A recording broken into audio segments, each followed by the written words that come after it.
Through a Scottish Prism, the programme that is unapologetically pro-Scottish independence and anti-Westminster rule. Everything we say here is viewed through a Scottish Prism.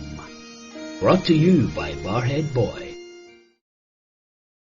Hi folks, welcome back to Through a Scottish Prism. Lovely to be with you all again. Hope you and yours are well.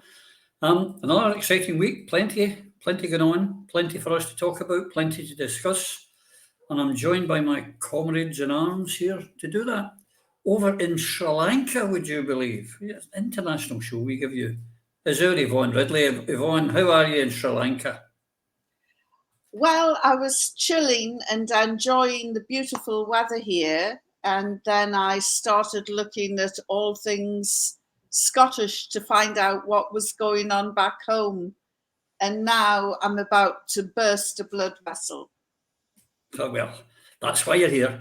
But I sort of saw that wee video from you earlier and that lovely view right on the beach. Beautiful. It's a beautiful location. Yeah. And then as part of our international show, of course, we have the Coatbridge Cavalier, who we've got embedded in North Dakota. Hey, Phil, my man, how are you?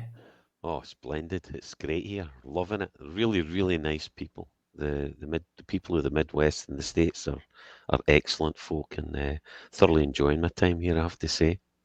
That's good. As long as you come back, remember where your roots are. Why? And it was up there in Clackmannanshire, our resident Scot, our Eva up there in Clackmannan. How are you, my friend? Fantastic, Roddy. Thank you. Enjoying the sunshine today in the few chosen acres that comprise the wee county. And you'll see, thanks to indie knitter Margaret Ferrier, I've got my wee pal behind me keeping an eye on you. We see it. It's a wee cracker. I want one of them. I want one. Anyway, what a week it's been. But before we start, two things I always get reminded by tech and I forget.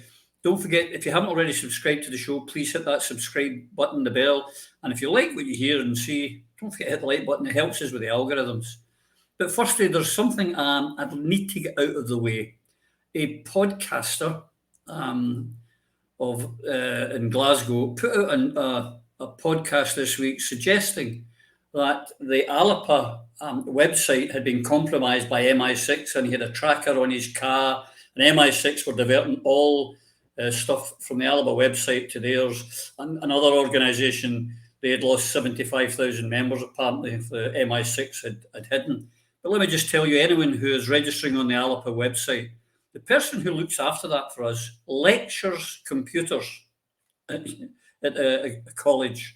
We also have a software engineer, architect, senior director on our NEC.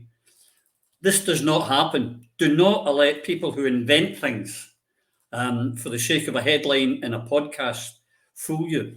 Our membership has been growing, and if anyone had been registering and been put onto a different site, they wouldn't be getting their membership card. They would be in touch with us, and we would know. So it's a nonsense.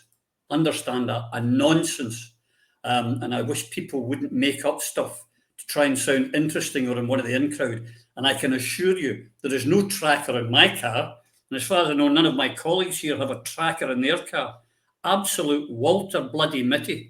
And it doesn't do the cause any good whatsoever with such nonsense. So if you're registering, joining the party, you'll be fine. Okay, there, I've had my wee rant about that stupidity, folks. Let's start right at the beginning, Yvonne. Now, you were saying that you saw some things that upset you, but what must have pleased you? Techie, could you stick up the first picture, which is, of course, the latest opinion poll from Survation, which shows that independence is running at 53% and the no people are at 47%. Despite everything that's going on, Yvonne, the people of Scotland are saying we want independence and we support independence. Now, that must have surely cheered you up. Yes, it did. But it's nothing new. It's what we've always thought for quite a long time, that the desire for independence has never gone down.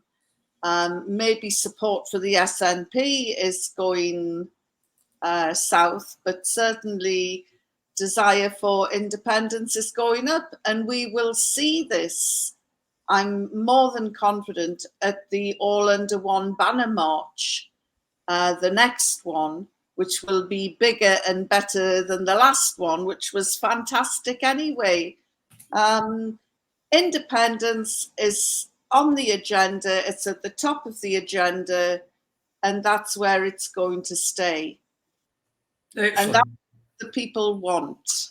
Absolutely. But Eva, Yvonne's touched on it. While independence is up, the fact is that the SNP numbers are falling. There's a 12% difference now, a 12 points difference. The last two polls showed a 10-point difference. Now it's up to 12. Now that's 12% of supporters that are either going to sit at home or hopefully they'll maybe turn out and vote for another independence party. But, this gap is growing and there's a reason for it too. This is very interesting, Roddy, because what it confirms is the SNP are losing support because their government at times has been less than competent. So they need to read the room and they need to come round to dealing with the rest of us in the independence movement, even though they don't want to. And if you cast your mind back to when Alex signed the Edinburgh Agreement with that Tory David Cameron, because there are times where it is appropriate to do deals with Tories when you get what you want. When that deal was signed, support for independence was sitting at about 28%. And we know that eventually at the referendum, the vote was 45% for yes. So 17 percentage points of an increase because there was a date to work towards. We're sitting at 53% in the polls where the SNP are around about 40%. When we have a date to work towards, when we have an electoral event, when people get the chance to vote for Scottish independence, that 53% will rise. It will go over 60%. And that will mean that when we have that electoral event, the majority in favour of independence will be a very, very safe and persuasive one that the international community will be more than pleased to support and accept when all of these things are done democratically. So it is good news for the movement. It's bad news for the SNP, but they can turn that around. They can create an opportunity here because the opportunity for them, after they've had their own conference, is to then link hands with the rest of us in the movement and have a strategy in place to ensure that we get that electoral event when we want it to happen and Scotland gets the chance to vote for Scottish independence without unnecessary delay or can kicking. Phil, as an SNP man and someone who knows his politics, if you were at the top of the tree and you saw this 12-point missing, surely you would say, well, why? What can we do to address that? But they seem to just be as usual, ploughing on, business as usual as it's been with the previous leader, the same leader. And, if we lose 12%, we lose 12%, who cares? It just seems a rather cavalier, dare I use your nickname, cavalier attitude by these people. Yeah, it's an obvious deduction, elementary, my dear Roddy. But it's, I would say that it's based upon the assumption that they actually want or are chasing the independence of our people and our nation. And the sad reality is that this is just yet more evidence that that is not the primary objective of the current leadership of the SNP. And that, for me, is the real tragedy here, that they continue to betray us. They're part of it's the same cabal that Nicola had. It's the same people. They're following the same objectives, get the same handlers. The SNP has been infiltrated. There's no doubt about that when you look at the amount of experienced ex-MI5 people who are publicly put into positions of power. The author of the vow, the list was substantial, and the fact that they have squandered all of the advantages that were set up and handed to Nicola and the SNP on a plate by Alex, and everything they've done since then has taken us away from the prime directive, which ought to continue to be independence for the people in the nation of Scotland in the SNP. That's why we were founded. That's why the SNP exists. And to betray that core principle, if you're going to do that, see, if you really want to turn and say, no, we want devolution, that's what we're about, then state as much. But As we've said all along, actions speak louder than words, and it is clear from the actions of the current incumbents of the SNP leadership, independence is not their primary goal.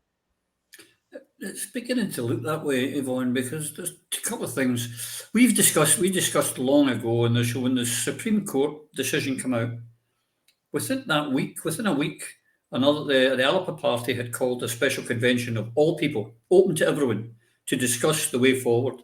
The SNP put it back 119 days to mid-March to have a special conference on what would react to the Supreme Court. They didn't do the same, of course, as we know with GRR. They were onto that like right away. But they did that. And then they postponed that because the leadership election came up and Sturgeon had resigned. And there was no talk whatsoever of having that special conference. And then suddenly, out of the blue, they decide of all the Saturdays, and all of the 52 Saturdays they've got to choose in the year, they chose the exact same one as all under one banner, Bannockburn March. With what happened at the coronation when none of them officially turned up, and they went to the coronation, and now doing this. And I should just throw into the mix, I've also heard that they're bringing back National Council after great pressure from the membership.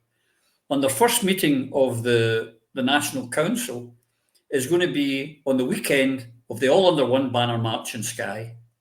Now, I don't believe in coincidences in politics, especially Scottish politics. That kind of tells you that the SNP want to go their own way, and to hell with the Yes movement, does it not? They don't want to play ball.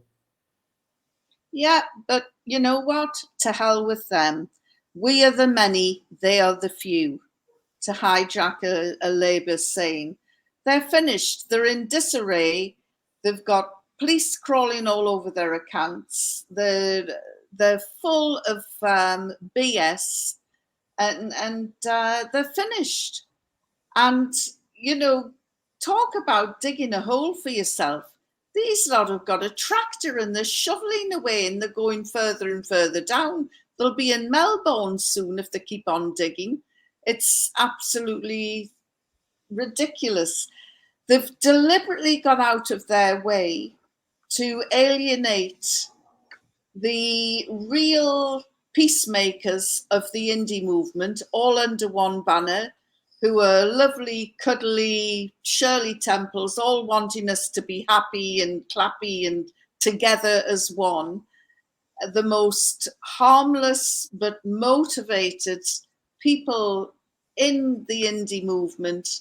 Why would they want to try and undermine a successful people's movement like that? Because they can't control it. That's why. Simple. It's absolute madness, spite and malice. That seems to be woven through the tapestry of the history of the SNP, the recent history, because in the good old days when it was a great party, it never would have turned its back on the likes of all under one banner. All of us first, all of us together, collectively united as one.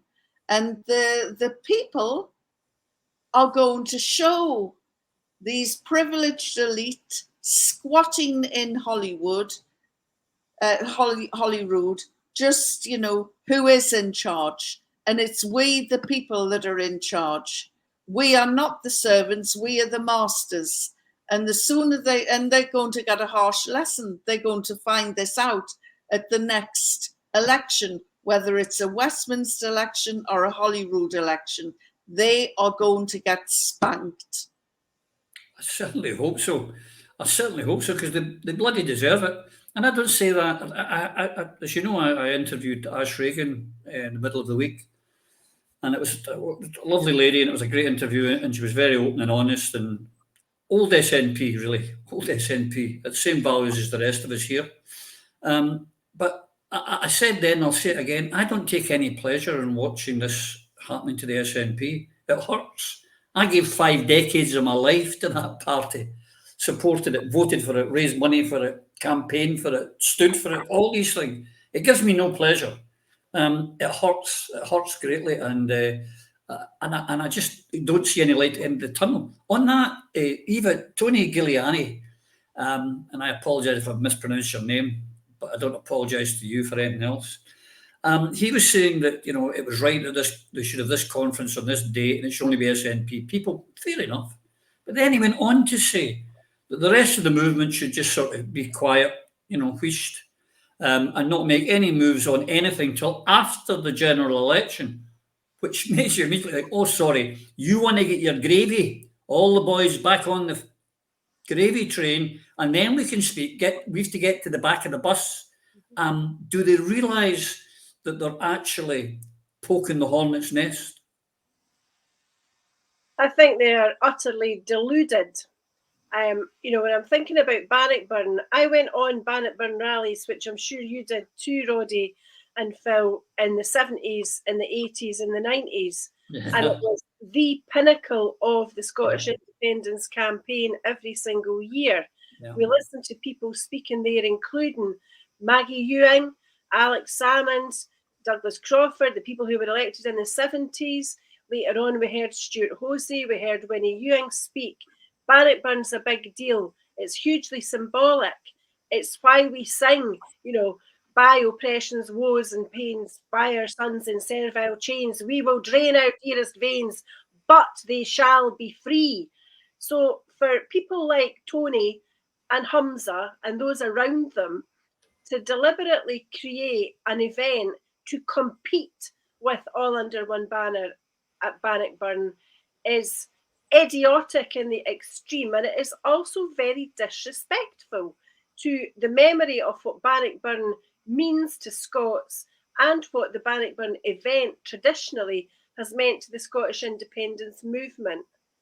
And I would go so far as to say that it's indicative of an attitude which has become embedded in the SNP leadership, although thankfully not embedded in the SNP grassroots. And that is just supreme arrogance. They would cut off their nose to spite their face, and that's exactly what they're doing with this behaviour. Now, at All Under One Banner in Glasgow a few weeks ago, I met and I spoke with a number of SNP MPs, MSPs, members, office bearers and activists. And there is no doubt in my mind that they will be torn as to which of these two events they should attend. Their leadership ought not to have done that to them. It is hugely unfair. And for Tony to say that we should park cross-party or no-party discussions and deals until after a general election just tells me all that we need to know that is wrong with the SNP leadership today. Yeah. Better together, we're able to work together despite all their ideological differences to defeat us in 2014. We have to learn the lesson in the Scottish independence movement that we are better together. And that is why Tony's policy and his proposal is utterly wrong-minded. And it looks to me very much like a deliberate intention to derail the Scottish independence movement. And instead of saying country before party, what Tony's doing is saying party first, country second. And there's a word for that behaviour and that ideology. And he knows exactly what it is. Yeah. Again, I go back to refer to my interview with Ash Reagan earlier this week. She was saying the same. She was so torn. She will go to the special conference. But she's torn. She wanted to go to the All Under One Banner. She expressed like herself how much she enjoyed Glasgow. It was great with the people together. It was almost like 2014 deja vu again. And now she, who would be on All Under One Banner, is going to be going to the SNP conference. And let's hope they let her speak. We'll see if they do. We'll see if they do. Phil, the other one, Jamie Hepburn, who's the supposed SNP guru and the expert on independence, the man with the plan, turned around and insulted 20,000 people. At least 20, 30,000 people were saying, marches don't win referendums. No, they don't. But they don't stop you getting them either. And they give people, maybe it doesn't do anything for these people who are getting 100 grand a year of the taxpayers' money. But for the ordinary Joe and Jenny, that march means all hell of a lot, holding their flag, being with fellow nationalists, making their statement on the street and walking is their bit. That's what they do. It means so much to them. He was so insulting. And they again, I'm saying, they're poking a hornet's nest. They are, and it's such a stupid thing to do. I mean, I remember Wings, paraphrasing, but he called him something like an idiotic grinning shyster. You know, the guy. It's to say something like that is foolish. It's also false, and it just adds to the cacophony that what we're getting now from SNP leaders or supposed leaders, and Tony Giuliani is not a leader. And neither is Jamie Hepburn. And when you listen to these people speak, they're just spouting. It's the rantings of the ideologically possessed. It's you know what they're going to say before they say it, and they're just following the script, the same script that Nicola and the cabal wrote, because it's the same cabal. It's yet more evidence. So no, the insult to the majority of those of us who actually want to do something, get off our backsides and do something. Jamie, get off your backside and do something about taking us to independence instead of reversing away from it like the rest of the SNP at the minute. And just getting back to what Wings, because it was Wings that for me absolutely nailed what was going on with Giuliani in the battered can article. It was absolutely bang on the money. Absolutely on the money. It's It usually is. well, he is. He does his homework and he tells it like it is. I mean, Tony Giuliani. I know both of these guys, right? Jamie Hepburn and Tony. And Tony's a puppet, a placeman, uber wokerati. His performance historically in the SNP is littered with failures, you know, and Jamie, and in credit to Jamie or Cumbernauld, they run a pretty tight ship, and they were a well organised constituency office who get results and get councillors in place. So that element I would applaud Jamie on, but the fact that he's kowtowing to this kowtowist religion that they now have, that are doing exactly the work that the unionists want done, which is to avoid progress towards independence and instead give it lip service. So no, read Wings Over Scotland, the Battered Can. It was a brilliant part of it. In fact, I'll read it out. He's already, the outcome of the special conference has already been given away. Giuliani has let the cat out of the bag. Indy's strategy isn't to be decided for real until after the next generation election, as Eva said, which obviously means that election can't be a de facto referendum. As and will be promised. fought on the basis of Plan A. Yet again, the plan that has failed consistently. Why are we continuing to follow these sheeple? Yeah. Techies just informed me, I mean, it's a fact I'd forgotten, but the Greens were sent by recorded delivery an invite to All Under One Banner in the Bannockburn March. They didn't even have the courtesy to reply. They're an independence party, remember, they tell you, at elections.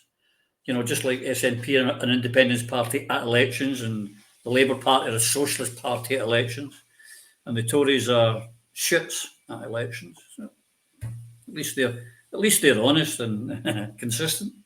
So it also means, Yvonne, you know, this conference it's a farce, an absolute farce. It's been decided what's going to happen. We're going to go, as Phil says, one more mandate, one more push. They can't refuse us. Scotland United, no, we're not doing that. Constitutional Convention, no, we're not doing that. Involve the whole movement, no, we're not doing that. We're just going to keep going. The thing that for 9 years we've done and has done nothing to advance the cause. I'm now going to ask the question, is there any point in voting SNP if you believe in independence? Well, I'd really want to express my disgust to Jamie Hepburn. What a miserable man. In fact, when he was born, the midwife must have slapped the mother, because to come out with that sort of crap. December the 25th, 1989, Tell the Ceausescus that when people move, it doesn't change things. November 1989, tell the people of Germany who brought down the Berlin Wall that people don't make a difference. I was in Tahrir Square in Cairo, February 11, one of the greatest moments of my life, when more than 1 million Egyptians had gathered in the square. Tell them that people coming together don't make a difference, because they got rid of Hosni Mubarak, one of the most brutal Egyptian dictators. Sadly, there's another one that's come in his place.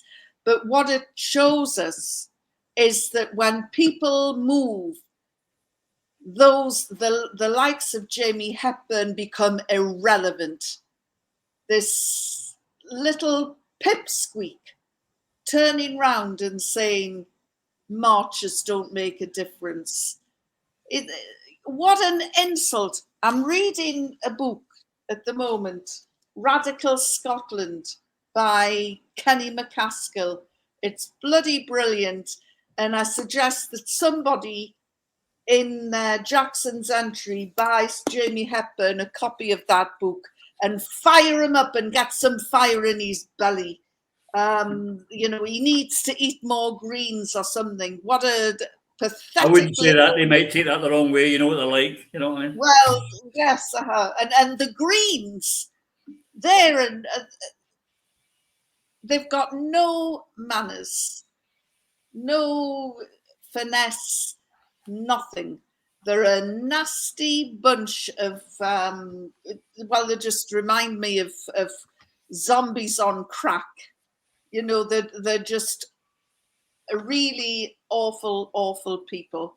And again, to treat a noble organization like All Under One Banner with such contempt, it beggars belief. You know, where's their humility? How do they think all the marchers are going to react when they hear that the Greens couldn't even be bothered, didn't even have the courtesy to respond, thanks, but no thanks, we won't be there, but we wish you good luck. You know, how much would that have cost? Nothing. Instead, stony silence, which is a slap in the face to every marcher. My God, I cannot wait for the elections to come so that I can really vent my anger in the voting booth. That's where we will give them a lesson. Jamie Hepburn, he'll never again dismiss the opinions and the movements that have made Scotland great over the years. How dare he? Indeed. I mean, it'd be like the Scottish football captain saying, well, we don't need fans at Hampden because fans don't score goals. No, well, they don't score the goals, but they help you score them. And it's the same thing. We don't need you. We don't need you. Just all we need you to do is, you know, give us a vote every so often so we can get our gravy. It really annoys me. We've talked about it often here, Eva, that the more it goes, the longer the SNP continue down this road, the more they come like the old Labour that we kicked out and got rid of. They're now just like, to me, they're like the Labour Party, the British Labour Party in Scotland with kilts on. And nothing could be, you know, confirmed that more than Humza this week. Can you put this one up for me? I put out a tweet on it. If you could put it up, there we go. You know, Humza saying that, you know, vote for the SNP. We're the only ones that can stop the Tories. It wasn't that long ago. That's exactly, well, that's what Labour's saying. That vote for us because we're not Tories. That's now what the SNP are saying. Vote for us because we're not the Tories. Not vote for us for independence. Vote for us to get decent energy prices. Vote for us to get decent education. Vote for us to decide which wars we'll fight and won't fight. Decide for us how we're going to spend our wealth. Vote for us because we're not the Tories. It's disgusting. Where is our party going? You're on mute, Eva. It's very telling that the word independence is uttered so very rarely now. And we've gone from being a country where independence was the word on everybody's lips, to somehow it's something that you're not meant to mention anymore. Instead of talking about campaigning for self-determination, we talk about defending Scotland's democracy. We have arguments with Westminster that are described as democratic outrages when Westminster objects to some legislation that they try to pass up here. And the entire focus has been completely removed from independence. We only have lip service from the SNP now and again when their own members are getting a bit too uppity. That is why they're having their conference in a few weeks' time. It is shameful. It is a disappointment. It is unnecessary, but it's what scoundrels do when they've run out of imagination and road and vitality and ideas. And that's exactly what's happened to the leadership of the SNP. And I stress again, the leadership. It is not the view of the members or the activists in the party, but it is the view of the leadership that you talk about independence as little as you can possibly get away with. So, by goodness, how the mighty have fallen. And you know, this is easily rectified. If the SNP actually want an independence campaign, all they have to do, as we've said so many times before, is speak to the other independence supporting parties and organisations and speak with the movement, and then set up a convention and work as if you were building the country that we know Scotland should be and ought to be. The fact that what they're doing only is talking amongst themselves very late in the day, again, gives the game away. They are not serious about independence. If they were, there are a whole host of things they would be doing. They would not be having their conference on the same day as all under one banner. They would be sending somebody from the leadership to speak it all under one banner. They would be talking to the other parties and the other people in the movement about strategies and about how best to have something not unlike the Better Together campaign. The very fact that everybody except the SNP is doing this and talking about wanting to do this and expressing the political will to have unity within the Scottish independence campaign simply underlines the fact that they're in there to look after themselves, not the people that elected them to get a job done. You know, there are multiple examples in Scotland every single day where the Scottish government is failing the people of Scotland. You know, whether it's ferry services, bus services, issues with trains, serious problems within the NHS, major issues within education. The government is not currently the competent government that it used to be. And that's because the people that are leading the Scottish government don't know what they're doing, either in terms of government or in terms of the Scottish independence campaign. They have to listen to the advice that they've been offered freely every single day. If they don't act on that advice, they need to get out of the road for the people who will drive this country forwards. Yeah. It begs a question, Phil. Here is absolutely bang on the money there, as you would expect. But what you ask the question, well, what have you been doing for 9 years that you don't have a strategy? You don't have an A, B, C, D, E, F, G. You've had 9 years of what, 7, 10 election victories, 6 or 7 mandates, and you don't have a plan beyond the one that we've always had that doesn't work. What the hell have they been doing? They've been doing what they're told. And I think it's time to separate the party from the people who are actually running it. The party, the SNP, can be saved, will be saved. It will be saved. I'm confident in that. But not with those who are currently in charge. With that clear out we talked about at the start needs to happen. It needs to happen. Some may be forgiven for going along with because we talked about that classic dichotomy of loyalty to the party versus standing up and doing the right thing. And there are times when There are justifiable reasons for going along with the party, such as as we've talked often, Roddy, about the NATO debate. We have an open, honest debate. The party votes, the people vote, not certain leaders, the people, the members vote, decide that's what they want, and we go along with it. Now, you can still believe in your position, but you have had honest, democratic debate. It was open, fair, and a decision was made, and you go down that street because that's democracy. Where's that when you compare it to what the big decisions that have been made recently on saving women's spaces in the GRR bill? That did not happen. They pretended it did. And all of this continues to add to the evidence, as if anyone needs any more, that the SNP have been more than compromised. They've been infiltrated, compromised, manipulated, and those in the leadership positions across the board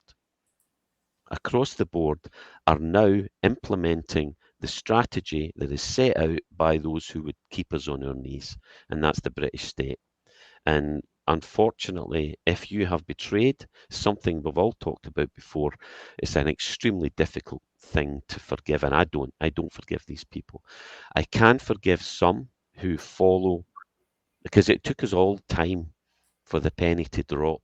And even when it did, we thought, well, you know, how can I turn my back on the only route to independence? Well, the reality is it's not the only route to independence. The power always was, always did sit with the people.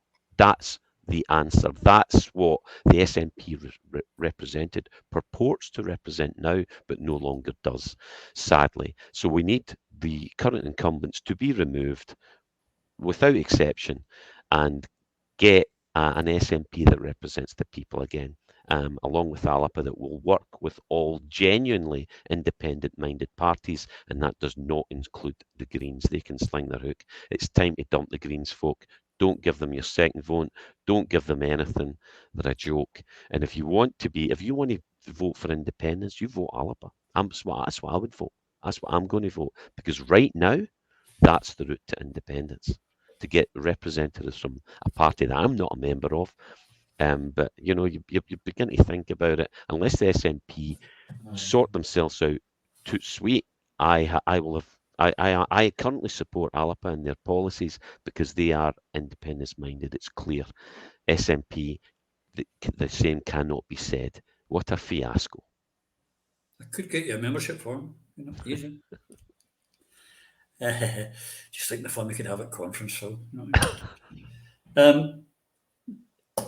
Yvonne, a couple of weeks ago we mentioned it. Flynn was talking about Stephen Flynn was saying that the next election was going to be fought on domestic issues.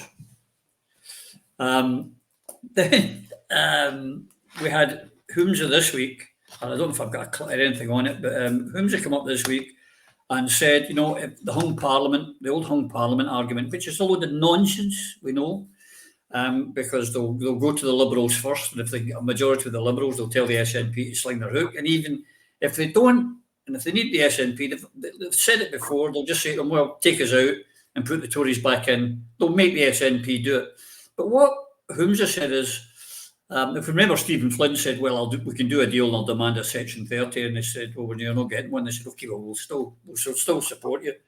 This week, Humza said, I will do a deal with the Labour Party, but even if the Tories offer me a referendum on independence, I will refuse it. Virtue signalling. I mean, I wrote an article when Theresa May, I wrote a blog on Theresa May saying we should do a deal for Brexit. We should demand a Section 30. We should ask them for broadcasting. And just in case we don't win, get broadcasting, get full fiscal autonomy, demand everything, get it now while we've got something, we've got leverage. And I get slaughtered by a lot of people, including fellow bloggers. But I was right then and I'm right now. But he's saying, I won't do a deal with the Tories. I would do a deal with the devil if we could get independence. It's absolute naive, virtue signalling stupidity by a stupid man. Well, he sounds like the pantomime simpleton, Jack in the Beanstalk, who goes off with his 5 beans. You know, it's. I'm like you, Roddy.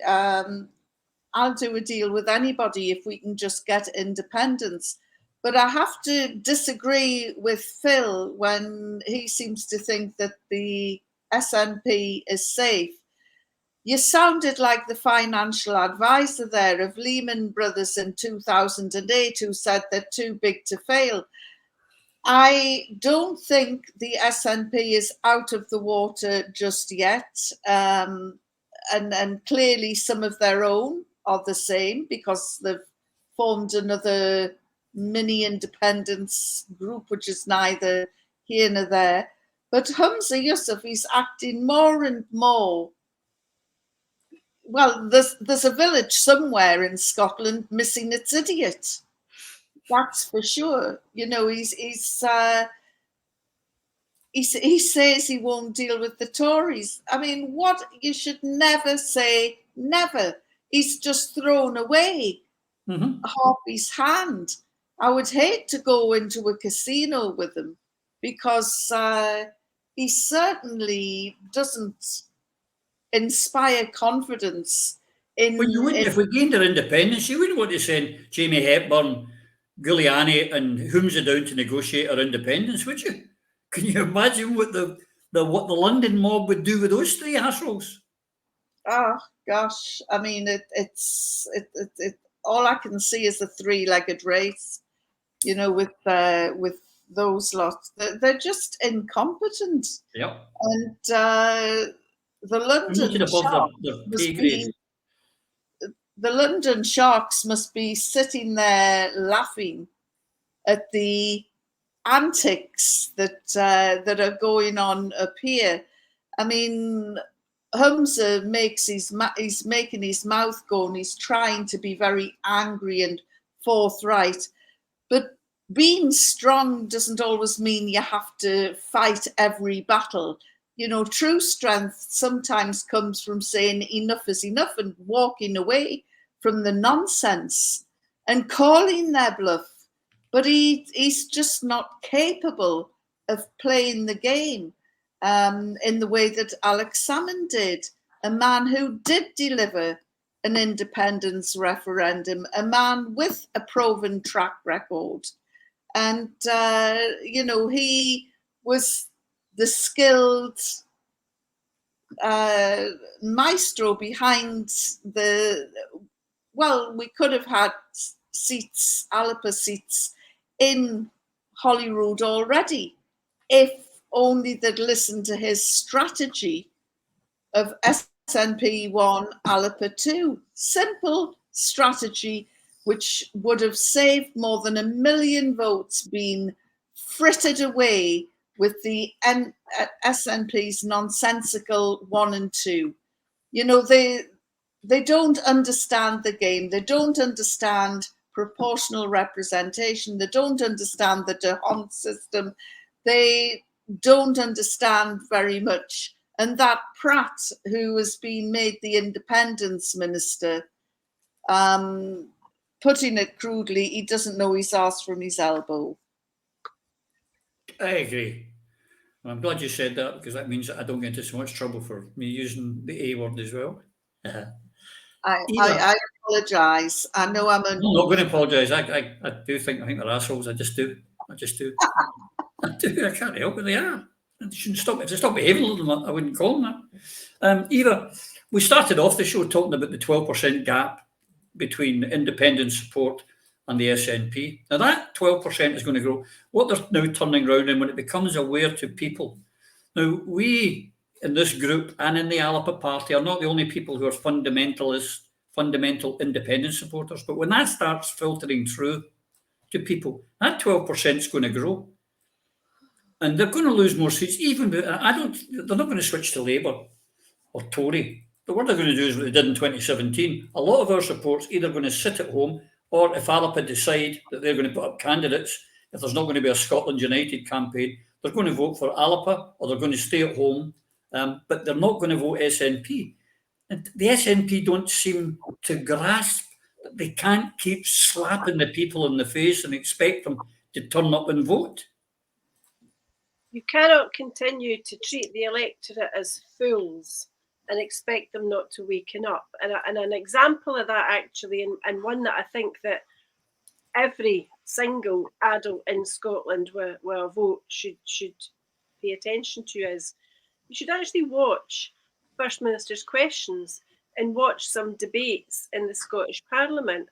The standard of oratory, the standard of oration, the standard of speech is diabolically poor. And this is why we have a government which is at times less than competent, because some of the people elected into that parliament ought not to be there. We used to talk about the feeble 50 Labour MPs at Westminster, but my goodness, we've got dozens of very feeble SNP and Green MSPs in the Scottish Parliament who really shouldn't be there. Some of them struggle to even read a question typed up for them by one of their special advisors. They cannot even hold up a piece of paper in front of them and read intelligibly the content of a question that takes up 3 lines. Others, most of them, deliver speeches which they are reading. They are signally incapable of delivering a speech from memory or from the heart or with any sense of intellect or belief or ability. It is hugely cringeworthy.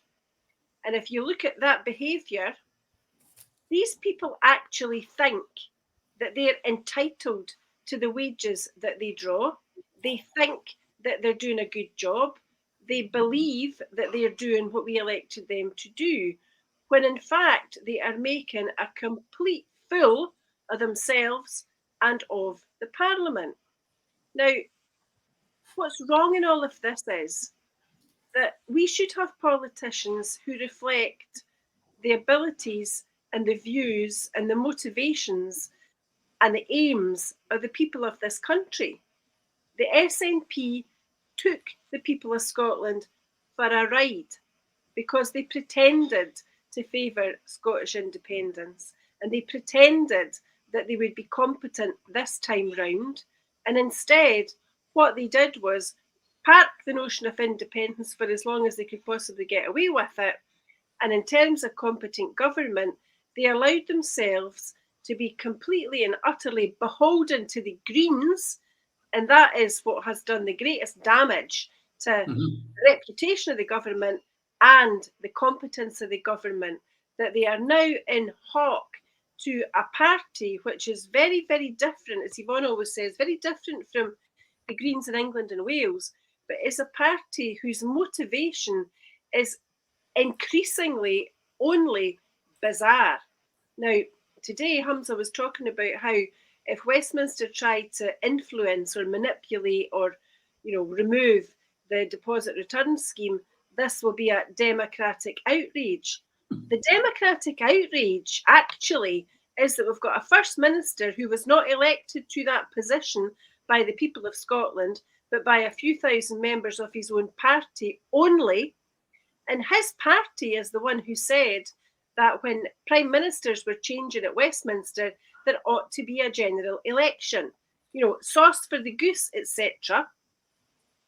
So the democratic outrage is the SNP are not doing what they were elected to do. They are not governing competently in any field, and they are not giving us the opportunity to vote for Scottish independence. Remember, no ifs, no buts on the 19th of October? Yeah. Where did that go? Up in a puff of smoke. Only and only because the Scottish government were stupid enough to apply to the Supreme Court for a ruling which every man, woman and their dogs knew would not go in their favour. That's the errant nature of the beast. They will not understand what it is that Scotland needs to advance. No, I think it goes back to our friend Lloyd Quinnan said the problem is that most of them that you refer to can't read or they don't have a political core. That is the problem. They are carpetbaggers, shysters, as our friend Phil would say. Shysters and carpetbaggers. And that's it. Moving on a wee bit, But staying in your neck of the woods, Phil, North Lanarkshire, we know that 8 councillors were suspended. Now, and a bit of a big blow to the SNP, and I think a bit of a slap to the Alpa party as well. They've now formed another party. I'm trying to remember what they're called now. The new, the North Lanarkshire Progressive Party, I believe, is the Progressive Party of North Lanarkshire. I think it's sad that they felt they had to leave the SNP after what happened to them, but understandable. I'm sad that they didn't jump to Alpa, I've got to say. But I think that's a bit of a slap to Alpa as well, and Alpa has to ask, well, why didn't they? Yeah, it's difficult. That to me would have been the logical maneuver, because if they really do believe in independence, which I believe these people do, the group's called the Progressive Change North Lanarkshire, and it's been set up by obviously 8 former SNP councillors. For those of you living in a cave, this month they accused the SNP hierarchy of failing to investigate the alleged cover-ups and bullying in the wake of the sexual misconduct claims against the former leader of the SNP North Lanarkshire and briefly of North Lanarkshire Council, Jordan Linden, now disgraced and should be hiding in a bush somewhere, but apparently not. I don't think he goes near the bush. And we should name these people. For they are all to be applauded.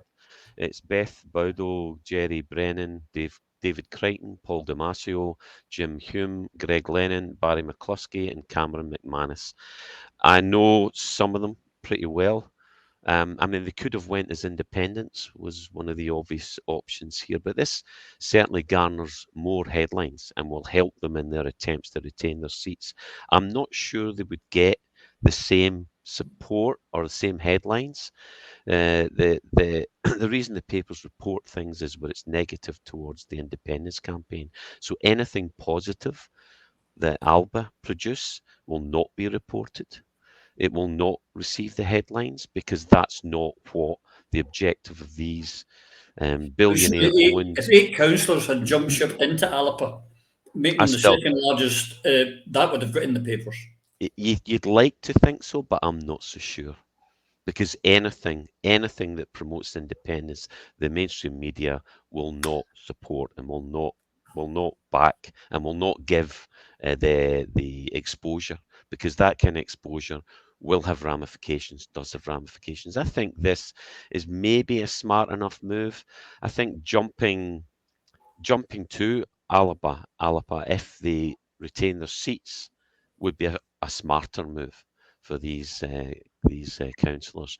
But I mean, we know the history behind there, and there's quite a few articles on it. Again, just looking at what was done in the Wings Over Scotland, the article In Your Name. You want to hear that, you want to check out that, particularly the personal statement written by one of the councillors who I know quite well, Councillor Paul Damasio. This guy was one of the best, certainly the better councillors and politicians that we have in North Lanarkshire, and he was the he was the previous deputy leader. So this guy really is quite talented, and he has been betrayed, thrown under the bus along with the rest of them in a cover-up, quite frankly, and in what it's quite disgraceful what's happening in North Lanarkshire. It enrages me because I know there's a lot of good people there, and the shysters that are currently in control. They're a joke. You see it anyway. See the Wings Over Scotland article In Your Name for Paul's story in all the gory detail. I mean, Paul Damasio said the group would focus, the new one, would focus on local issues and hold open, respectful and meaningful debate on issues, adding, and I'm quoting again from his statement, it was something sadly lacking in my previous council group. So, I'm really not surprised to see this because I know who's running North Lanarkshire Council SNP group at the minute. I know the characters involved, and I'm sorry to say it's a shambles, an absolute shambles. It's run by amateurs, self-serving, individuals who are all about power, and watch the actions. I would urge anyone who wants to do any investigation, if they're interested, keep an eye out on licensing and the other one is planning. They're the two departments where brown envelopes are most often used. If you want to do a wee investigation, I think you might be quite fruitful. Who knows? But anyway, just saying, that's a wee idea for them. They want to do a wee number on some of these shysters. But by God, these carpetbaggers deserve their comeuppance, and I hope that's coming nearer. No, it's an absolute disgrace. The mass resignations and the formation of a new party, it puts a further unwelcome focus on just how badly the SNP is being run. And the SNP, there's the failing the selection contests for the House of Commons. There's all sorts of reasons as to why they left, but the main one was the stitch up and the fact that it's friends and family that seem to be getting positions. And I would say a thorough investigation into what's going on in North Lanarkshire would be highly embarrassing for the SNP, because it is a disgrace, an absolute shambles, and it makes you want to weep, because I know how many wonderful people are still in the SNP in North Lanarkshire, good people who are in it for the right reasons, and most of them are unaware of the level to which some of their alleged leaders have stooped and the shenanigans. I mean, look, all you really need to do, if you doubt what I say, go and read the judgment by Lord Uist on the case of McAnulty versus McCulloch, and you will see exactly the games that were played. Everybody who represented the defendant McCulloch there, Sheena McCulloch, who lost this particular case, and it set the precedence for false allegations of racism, which again raises its ugly head just now. So no, again, it sickens me. It sickens me to see that the once proud party, the SNP, have fallen into the same games, the same shenanigans that we saw Labour bring North Lanarkshire into such disrepute. But they're going to head the same way as the Labour Party as well, the SNP, if they don't wake up very quickly. Very quickly. The clock's starting to beat us, and I've still got a lot of topics we've got to get through today. One of them, Yvonne, is this. Now, those of us who have been in the SNP for any long length of time know that the hardest worker probably could be Margaret Ferrier, without a doubt. If there was a by-election in Wick, she was there. Even as an MP, even in the big, she's the hardest worker. She was Keith Brown's agent when he ran for deputy. She was every by-election, every campaign, great with her constituents. And now, of course, today or this week or last week they postponed the vote on her suspension. Now, let's say why, because, rumour has it, the reason wasn't as sympathetic to Margaret. It was that the Tories are worried about creating a precedent for Boris, because if they suspend Margaret for this, they might have to suspend Boris, and that would cause them a by-election, and it could be embarrassing for them. So Margaret, God forbid, the good Margaret could be saved by the Tories gerrymandering. But the point is that Humza almost boasted that he had instructed his MPs to vote against one of their own, to stab an SNP long-time member, a pure hardcore independent supporter, not even in the back, in the front. All his MPs were instructed to vote her down. How disgusting and how much of a betrayal is that? Well, it is a betrayal. And, one of the qualities that voters look for in their leaders is loyalty and support. And Margaret Ferrier is getting neither. What I would like to see is King Charles being brought to account for coming to Scotland with an entourage of at least 30 lick-spittle toadies, all carrying COVID. Yeah. When he was infected as the Prince of Wales, he decided to see out his isolation in Scotland. How dare he? How dare he do that? But he did. And goodness knows how many people were infected because of him and his entourage treating Scotland as their own lockdown lounge. And so, people forget about that. And these were very strange times. She did a stupid thing, not the first politician, and certainly won't be the last. And yes, it is ironic that she has been saved to, and left to fight another day for the Tories. She's obviously a very good constituency MP. When you talk to people in her area, she has a proven track record.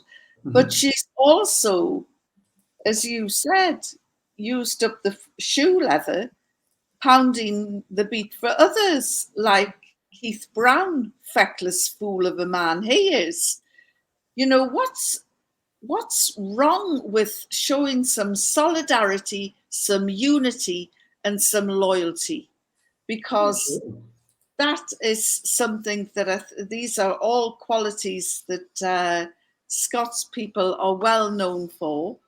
You look down to Westminster, you see Keir Starmer knifing Corbyn in the back and telling him that he can't stand as a Labour MP anymore, a man who served the party for over 30 years.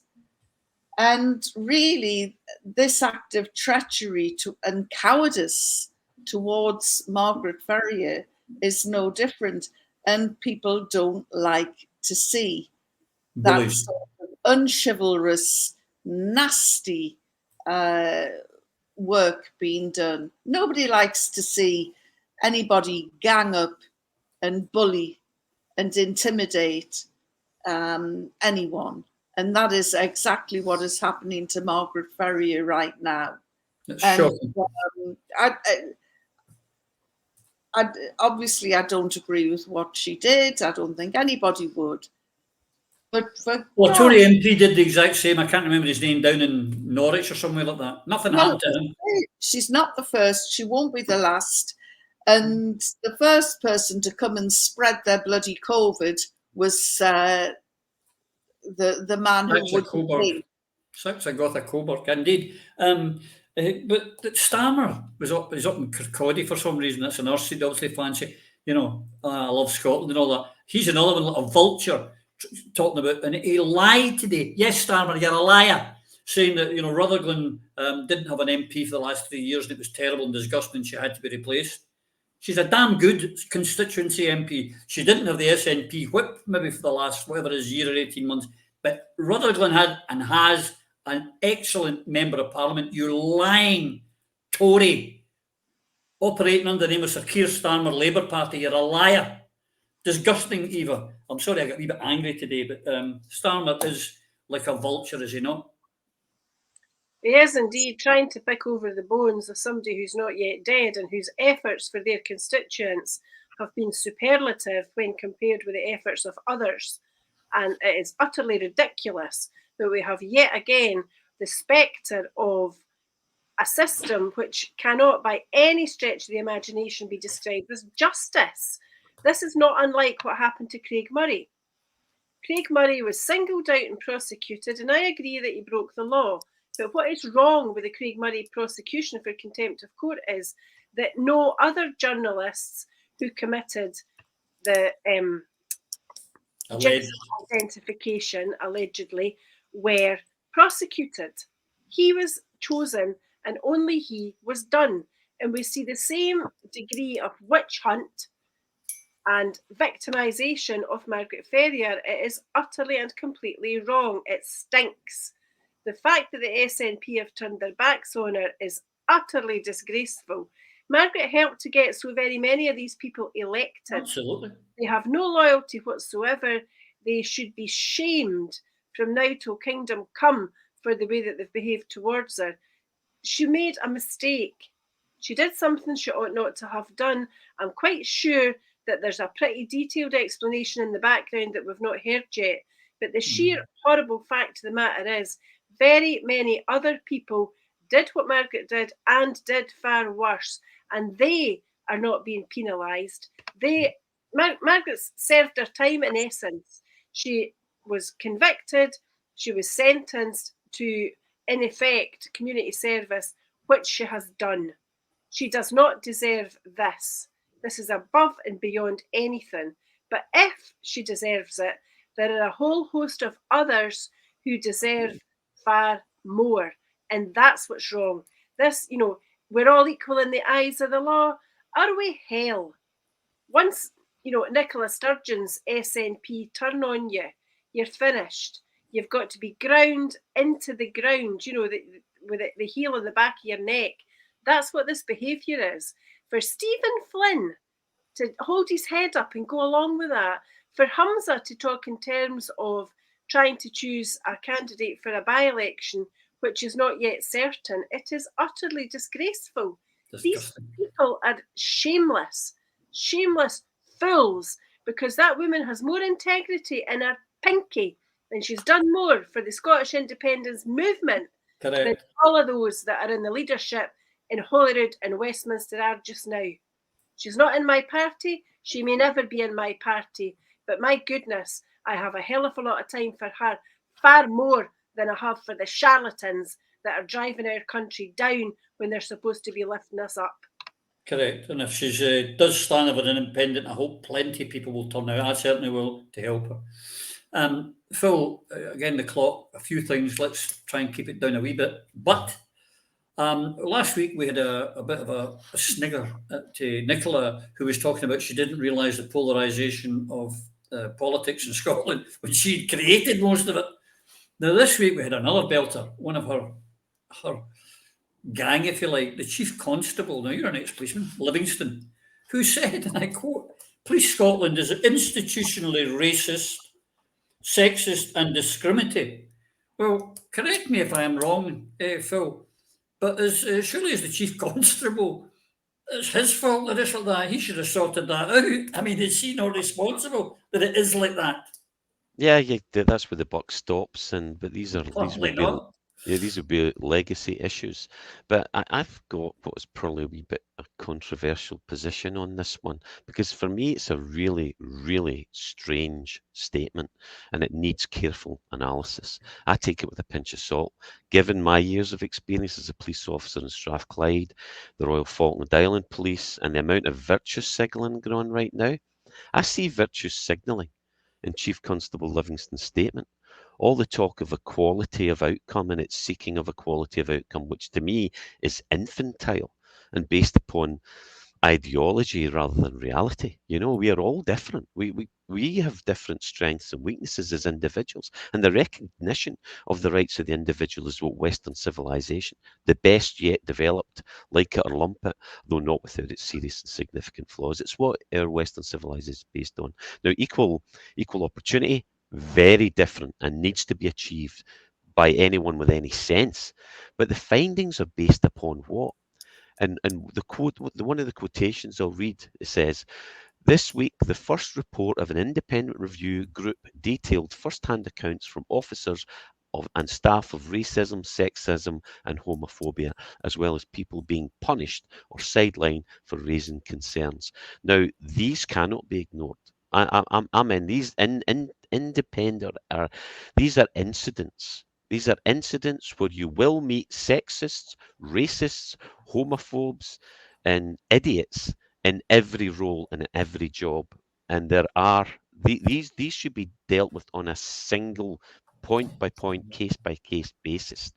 Because I spent a number of years in the police in two different forces, and I just don't see it. I mean, I was maybe the only Catholic in the shift in Kilmarnock, but I didn't see any sectarianism.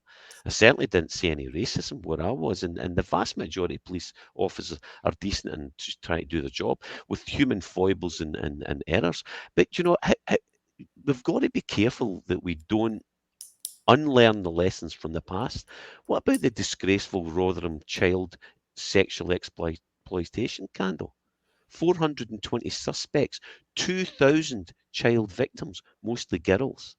And the failure to address the abuse was attributed to a combination of factors revolving around race, class, religion, and gender, with a contemptuous and sexist attitude towards mostly working class girls.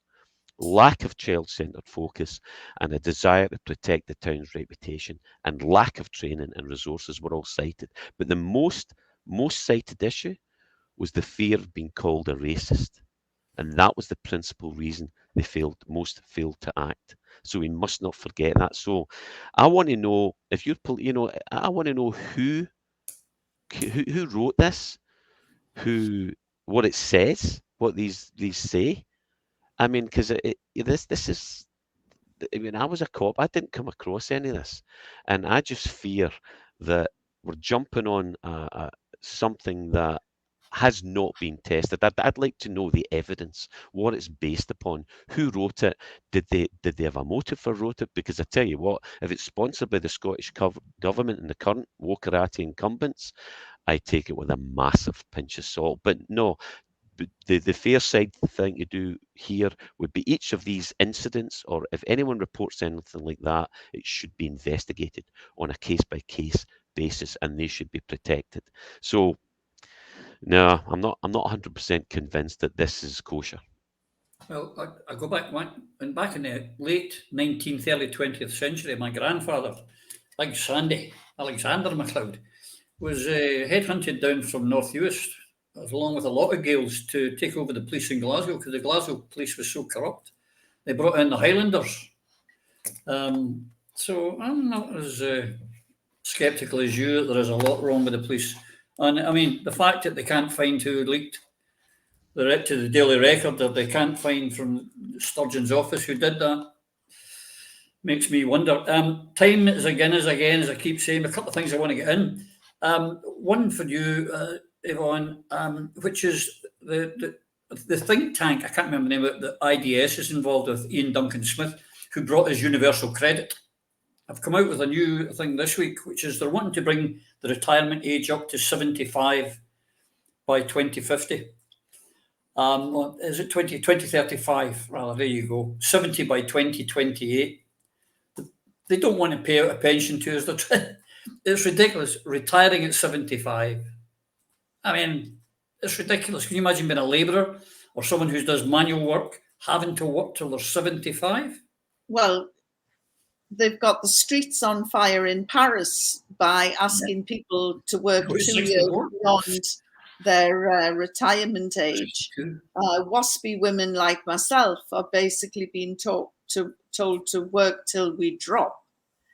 And it comes back to we're not getting angry enough. We need to take to the streets and just say enough is enough to these establishment figures who, I mean, the likes of Ian Duncan Smith, what a nasty, vile little rag of a man he is. And this is the man who brought universal credit, worst aspects of welfare into the arena. The Ken Loach film, Daniel, was it Blake? Anybody who's seen that film can see the frustration and how it promotes poverty. And, men like him aren't interested in sorting out real issues like poverty, like health, and to even suggest to pensioners that basically it is work till you drop. I mean, there's especially 5 years from now, they want to have raised it to the age 70. Well, in Scotland, let's be brutally frank, pensioners do not have as long a lifespan as pensioners south of the border. Thanks for reminding me of that. This is more throwing shit on the Scots and expecting us just to shovel it around and put up with it. We've got to get independence. It always comes back to independence. Correct. And we're not going to get it from the SNP. It's not looking like it. We're running out of time. Eva, I know you wanted to say something on the redesign report on children. So you have to take off your mute button first. This is really important. Scotland was literally world renowned for our fantastic children's hearings system, which arose out of the report of the Kilbrandon Commission 50 years ago. But it needed to be redrawn and revamped fit for this century. So Sheriff David Mackey and a team have just finished a 2-year review. The report is 330 pages long, and I'm going to say something that I've never said before and I might never say again, but it's thank you to Nicola Sturgeon, because it was her care experience review, The Promise, that led to Sheriff Mackey's appointment to do this piece of work. It is a phenomenal achievement. It underscores everything that needs done to bring our care system, our children's hearing system, up to date and up to speed. And where I'm really worried is that the Children's Minister, Natalie Dawn, who's a young lady, half my age, she was elected in 2021, she said that the government will look very carefully at the proposals. I don't want the government to look carefully at the proposals and the recommendations. I want, and every single person in Scotland, politically motivated or active or otherwise, should want the Scottish Government to implement these recommendations in full.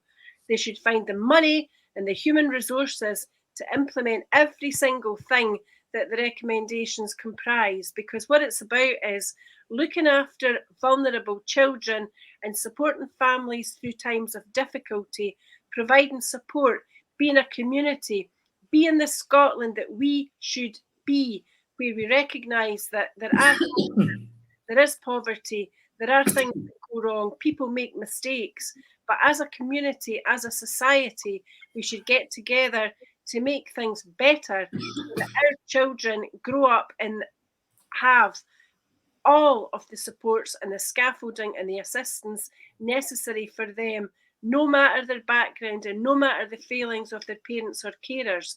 This cannot become a political football, and it cannot become something that the Scottish Government files away because they say they can't find the money. There are innumerable projects that are not popular with the Scottish people where the Scottish Government has found the money. Find the money for this one, Humza. Tell him, Natalie Dawn, he must find the money and he must implement these recommendations. Not next Parliament, not next term, but this year, because that's what Scotland's families and children need and deserve now. Indeed. And I think we all back that. We've come to the end. We're running way over. I was just choking there because I was going to say these are great for your gin and tonic, but only if you drink them properly. It goes down the wrong way, it makes you cough. Last thing, I'd like to pop, Techie, can you pop that poll street on, I'm going to make a quick comment on Brexit that recently came out this week. About 70% of Scots agree that Brexit has been a failure. And I just want to, in keeping with Eva, I want to thank Ian Blackford, because we will not be dragged out of the EU against our will. So isn't that great? There's a solution to everything we talk about, folks. Everything we talk about, and that's independence. And we, as the people, have got to get together and make it happen, because the party we entrusted the first time is not going to do it. So that's the end of the show. I hope you've enjoyed it. I hope you've enjoyed it as much as we have chatting. I'll be back on Wednesday, and I've got a rather special show for you on our Wednesday midweek show. It's called Celtic Connections. I have elected members from the SNP, from Wales and from Ireland. And we're going to, as the title tells you, Celtic Connections. We're all trying to get rid of London. We're all doing it different. We're all in different stages. And I think it could be an interesting discussion. And I hope you'll enjoy me to do that on Wednesday. But till then, until we see you again, keep the comments coming, because it does influence us and we like to hear what you've got to say. And to the unionists who join us more and more every week, welcome. Kindly, you don't need to be so abusive because you'll just get blocked. Come on, if you're brave enough, we'll bring you on the show and you can give us your positive case for the union. That would be a good, that'd be a short show. But you'd be welcome. But till we see you all again soon, all of you, please, including unionists, take care. Through a Scottish Prism, the programme that is unapologetically pro-Scottish independence and anti-Westminster rule. Everything we say here is viewed through a Scottish prism. Brought to you by Barhead Boy.